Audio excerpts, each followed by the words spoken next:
ನಮಸ್ತೆ ಸ್ನೇಹಿತರೆ, ಇವತ್ತು ನಾವು BA ಸಮಾಜಶಾಸ್ತ್ರದಲ್ಲಿ ಅವಿಭಕ್ತ ಕುಟುಂಬಗಳಲ್ಲಿನ ಇತ್ತೀಚಿನ ಬದಲಾವಣೆಗಳ ಬಗ್ಗೆ ತಿಳ್ಕೊಳ್ಳುವ recent trends in joint families.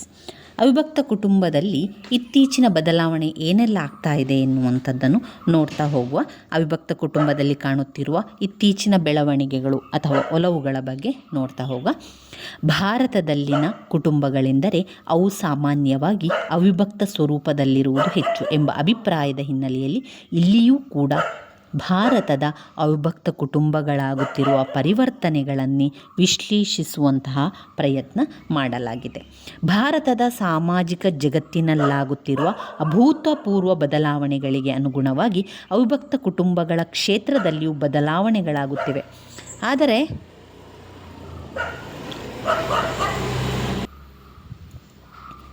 ಇಲ್ಲಿ ಸಂಭವಿಸುತ್ತಿರುವ ಪರಿವರ್ತನೆಯ ಸ್ವರೂಪದ ಬಗ್ಗೆ ಮಾತ್ರ ಸಾಕಷ್ಟು ಜಿಜ್ಞಾಸೆ ಇದೆ.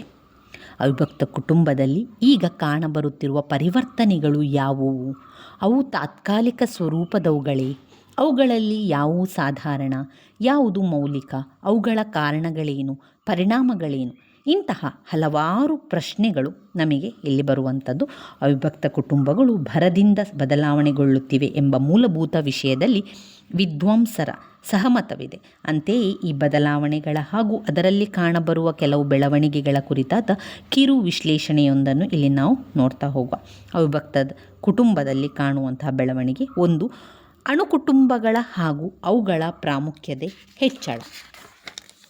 2. ಅವಿಭಕ್ತ ಕುಟುಂಬ ಮತ್ತು ಕಾರ್ಯಾತ್ಮಕ ಅವಿಭಕ್ತತೆ. 3. ಸ್ತ್ರೀಯರ ಸ್ಥಾನಮಾನದಲ್ಲಿನ ಹೆಚ್ಚಳ. 4. ಅಧಿಕಾರ ಚಲಾವಣೆಯಲ್ಲಿ ವ್ಯತ್ಯಾಸ. 5. ದುರ್ಬಲಗೊಳ್ಳುತ್ತಿರುವ ಕೌಟುಂಬಿಕ ನಿಯಮಗಳು. 6. ಅವಿಭಕ್ತ ಕುಟುಂಬದ ಬದಲಾಗುತ್ತಿರುವ ಕಾರ್ಯಗಳು. ಇವಿಷ್ಟು ಪಾಯಿಂಟ್ಸ್ಗಳು, ಒಟ್ಟು 6 ಪಾಯಿಂಟ್ಸ್ಗಳು ನಮಗೆ ಅವಿಭಕ್ತ ಕುಟುಂಬದಲ್ಲಿನ ಇತ್ತೀಚಿನ ಬದಲಾವಣೆಗಳಲ್ಲಿ ಇರುವಂತಹ ವಿಚಾರವಾಗಿದೆ. ಮೊದಲನೆಯದಾಗಿ ಅಣುಕುಟುಂಬಗಳ ಹಾಗೂ ಅವುಗಳ ಪ್ರಾಮುಖ್ಯತೆ ಹೆಚ್ಚಳ.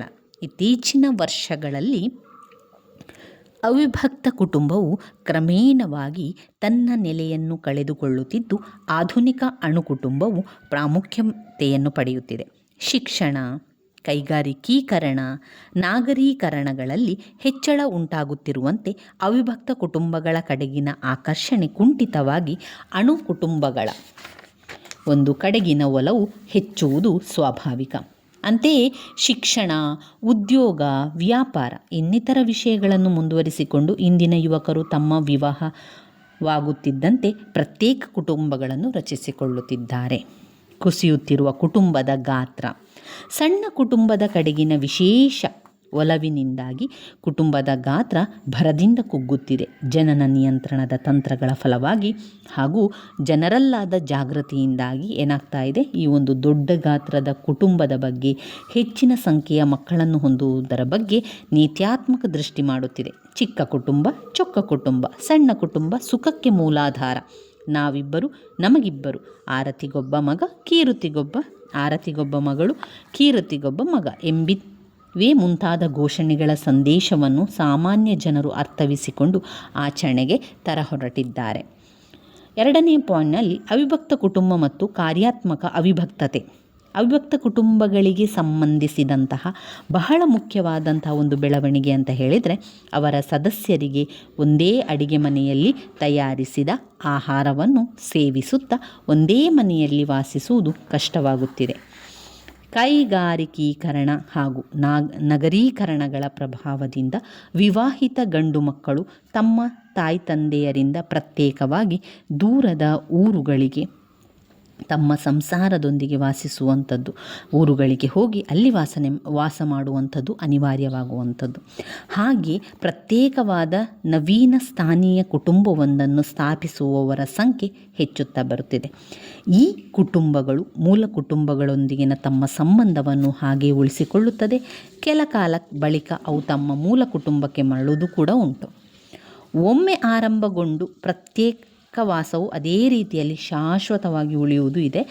ಇಲ್ಲಿ ಗಮನಿಸಬೇಕಾಗಿರುವಂಥದ್ದು ಅಂಶ ಅಂತ ಹೇಳಿದರೆ, ಒಂದೆಡೆ ವಾಸ, ಒಂದೆಡೆ ಊಟ ಸಾಧ್ಯವಾಗದೇ ಇದ್ದರೂ ಎರಡೂ ಕುಟುಂಬದ ಬಂಧುತ್ವದ ಸಂಬಂಧ ಭದ್ರವಾಗಿ ಉಳಿದಿದ್ದು ಅವು ಒಂದೇ ಅಧಿಕಾರದ ವ್ಯಾಪ್ತಿಯನ್ನು ಕಾರ್ಯವೆಸಗುವುದು ಕೂಡ ಇದೆ. ಇಂತಹ ಕುಟುಂಬವನ್ನು IP ದೇಸಾಯಿಯವರು ಕಾರ್ಯಾತ್ಮಕ ಅವಿಭಕ್ತ ಕುಟುಂಬ ಅಂತ ಕರೆದಿದ್ದಾರೆ.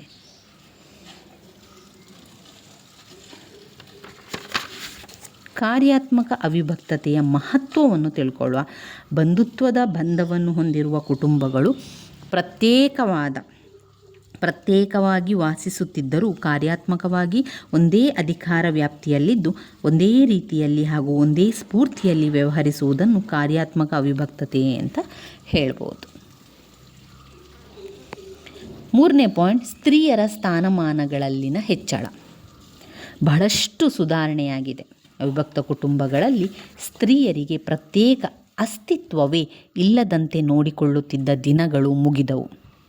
ಗ್ರಾಮೀಣ ಪ್ರದೇಶದಲ್ಲಿ ಪುರುಷ ಪ್ರಧಾನತೆ ಇಂದಿಗೂ ಬಹಳಷ್ಟು ಮುಂದುವರಿದಿದ್ದರೂ ನಗರಗಳಲ್ಲಂತೂ ಸ್ತ್ರೀ ಪುರುಷ ಸಂಬಂಧಗಳು ಮೆಲ್ಲನೆ ಸಮಾನತೆಯತ್ತ ಹೊರಳುತ್ತಿದೆ.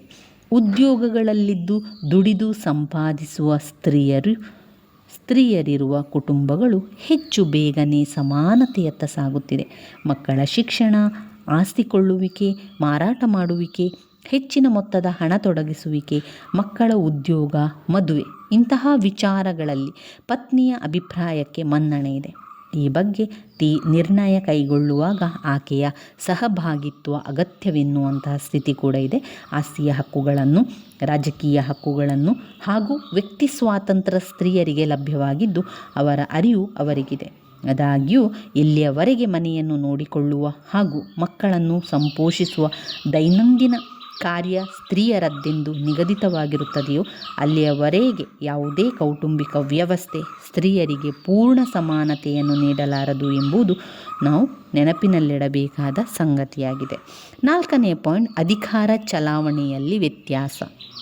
ಪರಂಪರಾಗತ ಅವಿಭಕ್ತ ಕುಟುಂಬದಲ್ಲಿ ಕುಟುಂಬದ ಹಿರಿಯನಾದ ಕರ್ತೃ ಎಲ್ಲ ಅಧಿಕಾರಗಳನ್ನು ಚಲಾಯಿಸುವ ಕ್ರಮವಿದ್ದು ಅಲ್ಲಿ ಪಿತೃಪ್ರಧಾನತೆಯ ತತ್ವಕ್ಕೆ ಮನ್ನಣೆ ಇದ್ದು ಆತನನ್ನು ಪ್ರಶ್ನಿಸುವವರೇ ಇರಲಿಲ್ಲ.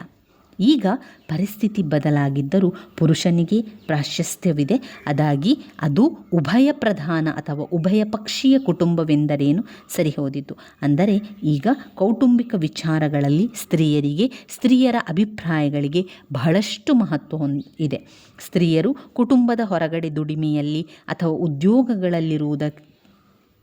ಉದ್ಯೋಗದಲ್ಲಿರುವುದಂತೂ ಅವರ ಮಾತಿಗೆ ಇನ್ನಷ್ಟು ಪ್ರಾಮುಖ್ಯತೆ ಇದೆ. ಕುಟುಂಬದ ಅತ್ಯಂತ ಹಿರಿಯ ಪುರುಷರೆನಿಸಿಕೊಂಡಿರುವ ಅಜ್ಜ ಅಥವಾ ಕರ್ತೃ ಈಗ ತನ್ನ ಪ್ರಾಮುಖ್ಯತೆ ಕಳೆದುಕೊಳ್ಳುತ್ತಿದ್ದಾನೆ. ವ್ಯಕ್ತಿವಾದದ ಪ್ರಭಾವದಿಂದ ವ್ಯಕ್ತಿಯ ವಯಸ್ಸು, ಅಂತಸ್ತಿನ ಆಧಾರಕ್ಕಿಂತ ಮಿಗಿಲಾಗಿ ಆತನ ಸಾಮರ್ಥ್ಯ ಹಾಗೂ ಸಾಧನೆಗಳಿಗೆ ಮಹತ್ವ ಲಭಿಸುವ ಸ್ಥಿತಿ ಕುಟುಂಬದಲ್ಲಿಯೂ ಇದೆ. ಆದ್ದರಿಂದ ಈಗ ಕಿರಿಯರಿಗೂ ಮಹತ್ವ ಬಂದಿದೆ. ನಗರದ ಪರಿಸರದಲ್ಲಂತೂ MS ಗೋರೆ ಅವರ ಅಧ್ಯಯನ ಸೂಚಿಸುವಂತೆ ಅಧಿಕಾರವೆಂಬುದು ಕುಟುಂಬದ ಹಿರಿಯ ಅಜ್ಜನ ಬದಲು ಆತನ ಗಂಡು ಮಕ್ಕಳಲ್ಲಿ ಹಂಚಿ ಹೋಗಿದೆ. ಇಲ್ಲಿಯೂ ಗಂಡು ಮಕ್ಕಳ ಸರ್ವಾಧಿಕಾರವಿಲ್ಲ. ಅವರು ಮುಖ್ಯವಾದ ತೀರ್ಮಾನಗಳನ್ನು ಕೈಗೊಳ್ಳುವಾಗ ತಮ್ಮ ಪತ್ನಿಯರ ಹಾಗೂ ಸೋದರಿಯರ ಅಭಿಪ್ರಾಯವನ್ನು ಪರಿಗಣನೆಗೆ ತೆಗೆದುಕೊಳ್ಳುವರು. ಕುಟುಂಬದ ಅಧಿಕಾರವು ಈಗ ಹೆಚ್ಚಾಗಿ ಪ್ರಜಾಸತ್ತಾತ್ಮಕ ತತ್ವದ ನೆಲೆಯಲ್ಲಿ ಚಲಾಯಿಸಲ್ಪಡುತ್ತಿದೆ ಎನ್ನಬಹುದು. 5ನೇ ಪಾಯಿಂಟ್, ದುರ್ಬಲಗೊಳ್ಳುತ್ತಿರುವ ಕೌಟುಂಬಿಕ ನಿಯಮಗಳು. ಪರಂಪರಾಗತ ಕುಟುಂಬವು ಹೆಚ್ಚಿನ ಎಲ್ಲ ವಿಷಯಗಳಲ್ಲಿ ಶಿಸ್ತಿಗೆ ಹಾಗೂ ಸಂಪ್ರದಾಯಕ್ಕೆ ಬದ್ಧವಾಗಿದ್ದು ಎಲ್ಲವೂ ವ್ಯವಸ್ಥಿತ ಕ್ರಮದಂತೆ, ನಿಗದಿತ ರೀತಿಯಂತೆ, ಸಾಂಪ್ರದಾಯಿಕ ಮಾದರಿಯಲ್ಲಿಯೇ ನಡೆಯುವುದು ಅದರ ಕ್ರಮ. ದೈನಂದಿನ ಕುಟುಂಬ ಕಾರ್ಯ ಹಾಗೂ ವ್ಯವಹಾರದಿಂದ ಹಿಡಿದು ಆಸ್ತಿಯನ್ನು ಕೊಳ್ಳುವ ಹಾಗೂ ಮಕ್ಕಳಿಗೆ ಶಿಕ್ಷಣ ನೀಡುವ ಇಲ್ಲವೇ ವಿವಾಹ ಮಾಡುವಂತಹ ಮುಖ್ಯ ವಿಷಯಗಳವರೆಗೆ ಈ ಒಂದು ಸಂಪ್ರದಾಯ ಶರಣತೆ ಎದ್ದು ಕಾಣುತ್ತಿತ್ತು. ಅತಿಥಿ ಸತ್ಕಾರ, ಹಿರಿಯರಿಗೆ ನೀಡುವ ಗೌರವ, ಧಾರ್ಮಿಕ ಕಾರ್ಯಕ್ರಮಗಳನ್ನು ನಡೆಸುವ ಹಾಗೂ ಅವುಗಳಲ್ಲಿ ಭಾಗಿಗಳಾಗುವ ಒಂದು ಶ್ರದ್ಧಾತ್ಮಕ ರೀತಿಯ ಮಕ್ಕಳನ್ನು ಬೆಳೆಸುವ ರೀತಿ, ಹಣಕಾಸಿನ ವಿಚಾರಕ್ಕೆ ಸಂಬಂಧಿಸಿದ ವರ್ತನೆ ಇವೆಲ್ಲವನ್ನು ಕೂಡ ಸಂಬಂಧಿಸಿದಂತೆ ಹಿಂದಿನ ಬಿಗು ಜಿಗುಟುತನ ಈಗ ಕಾಣಿಸುವುದಿಲ್ಲ. 6ನೇ ಪಾಯಿಂಟ್, ಅವಿಭಕ್ತ ಕುಟುಂಬದ ಬದಲಾಗುತ್ತಿರುವ ಕಾರ್ಯಗಳು. ಅವಿಭಕ್ತ ಕುಟುಂಬವು ಪರಂಪರಾಗತವಾಗಿ ನಿಭಾಯಿಸುತ್ತಾ ಬರುತ್ತಿರುವ ಹಲವಾರು ಕಾರ್ಯಗಳಲ್ಲಿ ಬಹಳಷ್ಟು ಬದಲಾವಣೆಗಳಾಗಿವೆ. ಅಂತಹ ಕೆಲವು ಬದಲಾವಣೆಗಳನ್ನು ಇಲ್ಲಿ ನಾವು ನೋಡ್ಬೋದು. ಒಂದು, ಲೈಂಗಿಕ ನಿಯಂತ್ರಣ ಹಾಗೂ ಪ್ರಜನನದ ಕಾರ್ಯಗಳು. ಧಾರ್ಮಿಕ ಚಟುವಟಿಕೆಗಳನ್ನು ನಡೆಸುವ ಕುಟುಂಬದಲ್ಲಿ ಕಾರ್ಯದಲ್ಲಿ ಬದಲಾವಣೆಗಳು. ಮಕ್ಕಳ ಸಂಪೋಷಣೆ ಮತ್ತು ಸಾಮಾಜೀಕರಣದ ಕಾರ್ಯಗಳ ಬಗ್ಗೆ. ಕುಟುಂಬದ ಆರ್ಥಿಕ ಕಾರ್ಯಗಳಲ್ಲಿ ಮತ್ತು ಆಸ್ತಿಯ ನಿರ್ವಹಣೆಯಲ್ಲಿ. ಇವಿಷ್ಟು ಅವಿಭಕ್ತ ಕುಟುಂಬದ ಬದಲಾಗುತ್ತಿರುವ ಕಾರ್ಯಗಳಲ್ಲಿ ನಾವು ತಿಳಿತಾ ಹೋಗ್ಬೋದಾಗಿದೆ. ಅಂದರೆ ಈಗ ನೀವು ನೋಡಿದರೆ ಕುಟುಂಬದೊಂದಿಗೆ ಈಗ ನಾವು ನೋಡಿದರೆ ಅಲ್ಲಿ ಲೈಂಗಿಕತೆಯ ಬಗೆಗಿನ ಈ ಹಿಂದಿನ ಒಂದು ಬಿಗಿ ಈಗ ಕಾಣಿಸದು. ಗಂಡ ಹೆಂಡತಿಯರು ಕೂಡ ಪ್ರಕಟವಾಗಿ ತಮ್ಮ ಪ್ರೀತಿ ಪ್ರೇಮಗಳನ್ನು ವ್ಯಕ್ತಪಡಿಸಿಕೊಳ್ಳಲಾಗದ ಪರಿಸ್ಥಿತಿ ಈಗಿನದಲ್ಲ. ಮಕ್ಕಳನ್ನು ಪಡೆಯಬೇಕೆಂಬ, ಅದರಲ್ಲೂ ವಂಶೋದ್ಧಾರಕ್ಕೆ ಗಂಡು ಮಕ್ಕಳು ಬೇಕೆಂಬ ಬಯಕೆ ಈಗಲೂ ಇದೆ. ಆದ್ದರಿಂದ ಪ್ರಜನನದ ಕಾರ್ಯಕ್ಕೆ ಚ್ಯುತಿ ಬಂದಿಲ್ಲ. ಕುಟುಂಬ ಯೋಜನೆಯ ಕ್ರಮಗಳನ್ನು ಅನುಸರಿಸುವಂತಹ ಈಗ ಗಂಡ ಹೆಂಡರು 4 ಮಕ್ಕಳ ಬದಲು 1-2 ಮಕ್ಕಳಲ್ಲಿ ತೃಪ್ತಿಯನ್ನು ಕಾಣುತ್ತಾರೆ. ಧಾರ್ಮಿಕ ಚಟುವಟಿಕೆಗಳನ್ನು ನಡೆಸುವ ಕುಟುಂಬದ ಕಾರ್ಯದಲ್ಲಿ ಕೂಡ ಬದಲಾವಣೆಯಾಗಿದೆ.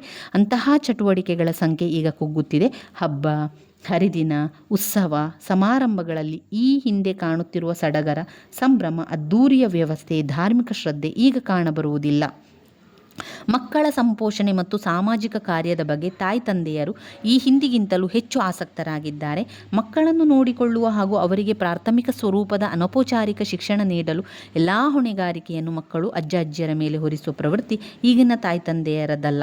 ಇಂದಿನ ಸ್ಪರ್ಧಾತ್ಮಕ ಜಗತ್ತಿನಲ್ಲಿ ಯಶಸ್ವಿ ಜೀವನ ನಡೆಸಲು ಶಿಕ್ಷಣವು ತೀರಾ ಅಗತ್ಯವೆಂದು ಮನಗಂಡಿರುವ ಅವರು ಮಕ್ಕಳು ಚಿಕ್ಕ ವಯಸ್ಸಿನವರಾಗಿದ್ದಾಗಲೇ ಶಿಶುವಿಹಾರ ಶಾಲೆಗಳ ಮುಖಾಂತರ ಅವರಿಗೆ ಔಪಚಾರಿಕ ಶಿಕ್ಷಣ ಕೊಡಿಸುವ ಪ್ರಯತ್ನವನ್ನು ಮಾಡುವರು. ಚಿಕ್ಕ ಮಕ್ಕಳಿಗೆ ಭಾವನಾತ್ಮಕ ಒತ್ತಾಸೆಯನ್ನು ನೀಡುವ ಕಾರ್ಯಕ್ರಮವನ್ನು ಮಾತ್ರ ಅಜ್ಜ ಅಜ್ಜಿಯರು ಮಾಡಿದರೆ ಸಾಕೆಂಬ ಅಪೇಕ್ಷೆ ಅವರದಾಗಿದೆ. ಯುವ ತಂದೆ ತಾಯಿಯರು ತಮ್ಮ ಮಕ್ಕಳ ಮೇಲಿನ ಪ್ರೀತಿ ವಾತ್ಸಲ್ಯಗಳನ್ನು ವಿಶೇಷ ಮುಜುಗರಕ್ಕೆ ಒಳಗಾಗದೆ ಪ್ರಕಟವಾಗಿ ತೋರ್ಪಡಿಸಬಲ್ಲವರಾಗಿದ್ದಾರೆ. ಕುಟುಂಬದ ಆಸ್ತಿ ಕಾರ್ಯಗಳಲ್ಲಿ ಮತ್ತು ಆಸ್ತಿಯ ನಿರ್ವಹಣೆಯಲ್ಲಿ ಬಹಳಷ್ಟು ಬದಲಾವಣೆಗಳಾಗಿದೆ. ಕುಟುಂಬವು ಈಗ ಆರ್ಥಿಕವಾಗಿ ಸ್ವಾವಲಂಬಿಯಾಗಿಲ್ಲ. ಕೃಷಿಯೇತರ ಕ್ಷೇತ್ರದಲ್ಲಿ ಉದ್ಯೋಗಗಳನ್ನು ಅರಸುವ ಯತ್ನ ಆರಂಭವಾದದಿಂದಲೇ ಕುಟುಂಬದ ಆರ್ಥಿಕ ಸ್ವಾವಲಂಬನೆ ಕುಸಿಯತೊಡಗಿದ್ದು ಎನ್ನಬಹುದು. ಜನಸಂಖ್ಯೆ ಹೆಚ್ಚಾಗುತ್ತಾ ಹೋದಂತೆ ಶಿಕ್ಷಣ, ಕೈಗಾರಿಕೀಕರಣ, ನಗರೀಕರಣಗಳು ಪ್ರಸಾರವಾಗುತ್ತಾ ಹೋದಂತೆ ದುಡಿಮೆಯ ನಿಮಿತ್ತ ಕುಟುಂಬದ ಹೊರಗೆ ಹೋಗುವವರ ಸಂಖ್ಯೆ ಹೆಚ್ಚುತ್ತಾ ಹೋಯಿತು. ಕುಟುಂಬದ ಹೊರಗಡೆಯೇ ದುಡಿದು ಸಂಪಾದಿಸುವವರ ಸಂಖ್ಯೆ ಈಗ ಹೆಚ್ಚುತ್ತಿದೆ. ಹಾಗೆ ದುಡಿಯುವವರು ಈಗ ತಮ್ಮ ಮೂಲ ಕುಟುಂಬಕ್ಕೆ ಅವರ ನಿರ್ವಹಣೆಯ ದೃಷ್ಟಿಯಿಂದ ತಮ್ಮ ದುಡಿಮೆಯ ಚಿಕ್ಕ ಪಾಲೊಂದನ್ನು ನೀಡುವುದು ಇದೆ.